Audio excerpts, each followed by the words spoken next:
Hey, welcome on in, guys. Tobin here with you. Thanks for checking out the channel. Please subscribe if you guys could. Give that little button a pushy.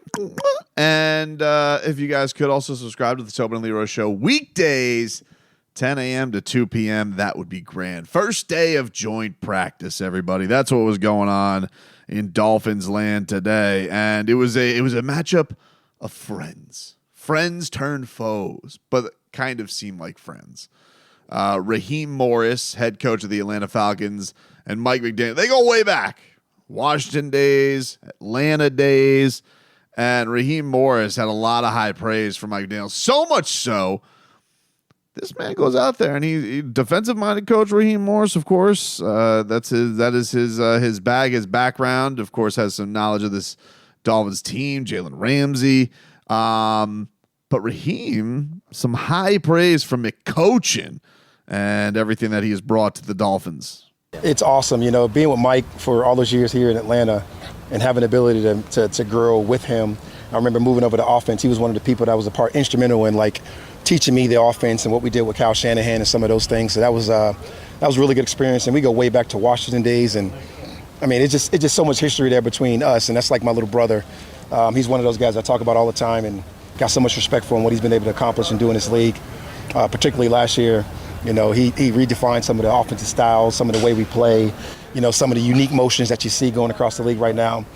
He was one of the first, if not the first, to start it. Oh, man, that is... Listen, it's nice having a genius, Look, he's got some things that Mike McDaniel definitely has to square away as a coach. The flow of the game, knowing situation of the game. I think we all agree on that. But the dude is innovative. You cannot deny the man is innovative. And everybody who's been around him, that's the thing that's been cool. The one day that I was able to get to camp this year, talking to Jeff Wilson, who's been with him forever, he goes, no, man's mind never stops. River Craycraft had comments about this, I believe, over the weekend, where he had said the same thing. This guy's been with Mike McDaniel for 6 seasons.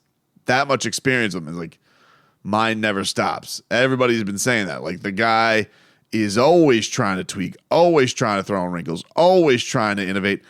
And that is part of the reason why you feel like it's in good hands. Because I remember a lot of this stuff was said about Adam Gase back in the day where, he's innovative.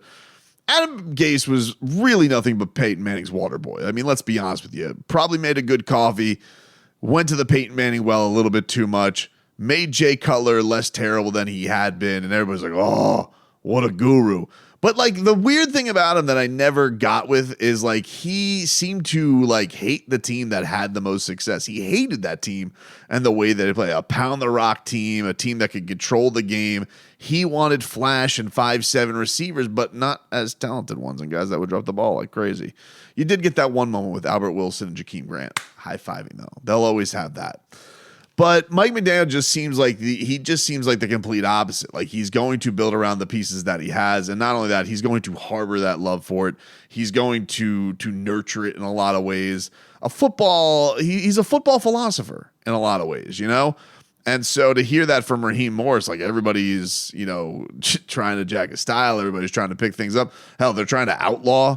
It sounds like trying to outlaw people. And you know what happens? People outlaw. That's because people are being big babies in the back. Oh, this is too hard. We don't have Tyreek. It's kind of the same thing with the people. I'm not going to lie. I was guilty of it, bitching about the tush push, saying it's ridiculous. This is not rugby. When you have a lot of success with something, people will complain about it. And people will be like, no, this can't be. How can we do this? No. So, it was pretty cool to hear that from Coach Morris going into day one, which was seemed like a mixed bag of everything. It seemed like a fun one to be out there for the fans that were out there because you had yourself a good old fashioned dust up. I was almost jealous the day before you had the Lions and the Giants getting after it. And then what do you know? Today, we were doing the show, immediately jumped out and said, I'm like, fight! Because I think I saw an Adam Beasley tweet about it. And from what I understand, I don't believe any video has surfaced of the incident, which is a real shame. They have cameras. Why can't we see that?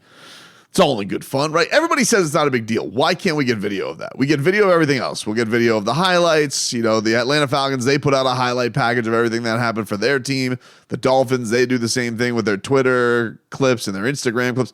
why can't we get an HD 4K look at the dust up? I think that would be a wonderful thing. Sometimes that makes me miss Hard Knocks.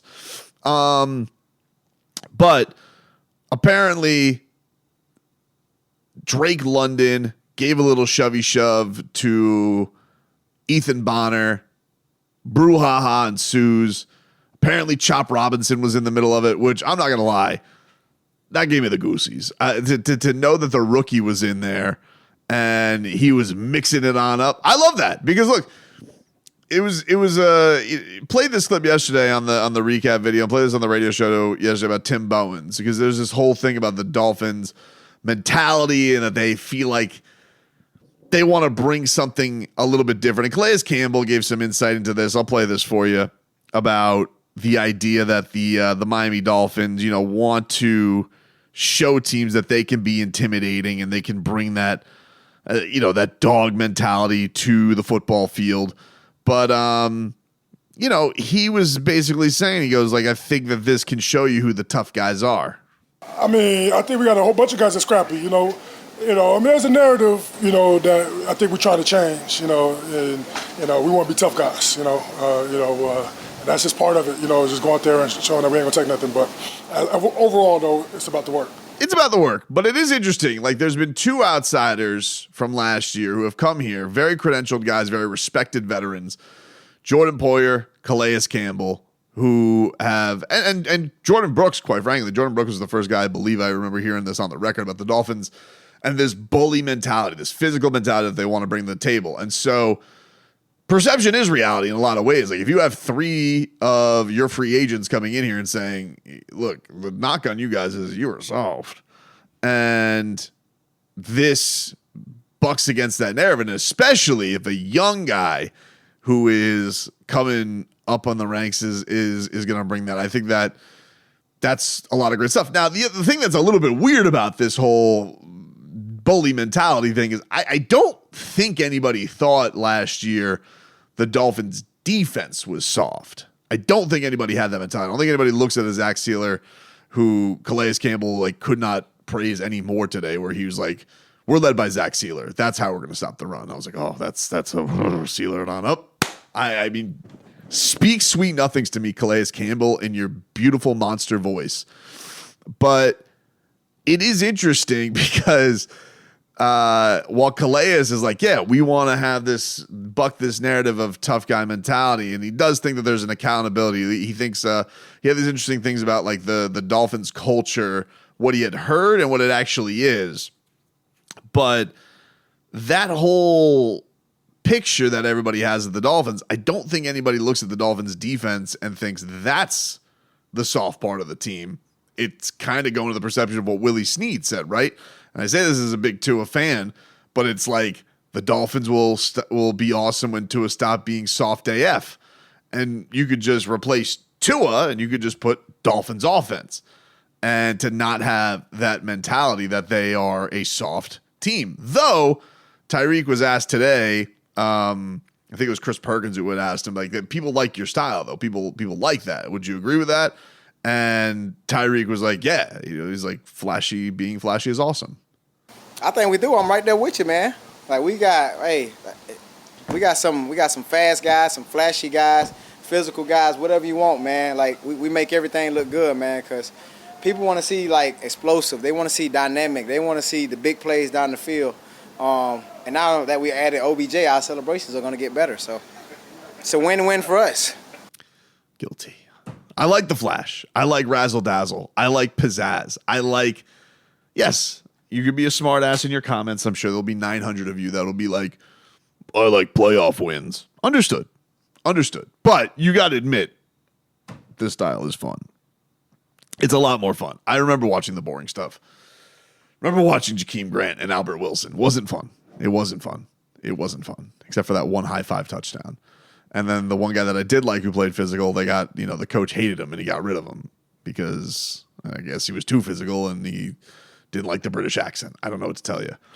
Either way, it's interesting though. Like, you have had multiple new guys come in here and lay that out there. That is a thing. That is a label that the Dolphins are going to have to shake themselves. Like if you want, and it is the card Mike McDaniel has, it is a quote that the Heat chancellor gave out in the locker room, and Bam Adebayo has it on his locker. That is, if you want the narrative to change, you have to go change the narrative. And it's a beautiful quote. It's a beautiful thought. It's just upon the Dolphins to go do it and see how they can make that happen. But all in all, hearing a practice and fight, great. Okay, you get that side. But then also, the Tua bomb to Tyreek. Mwah.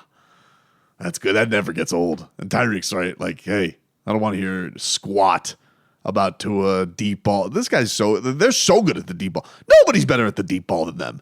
So ridiculous. These are ridiculous claims and accusations. These two as a duo, so dynamic, so fun. It is like sports drugs, and I cannot get enough of it.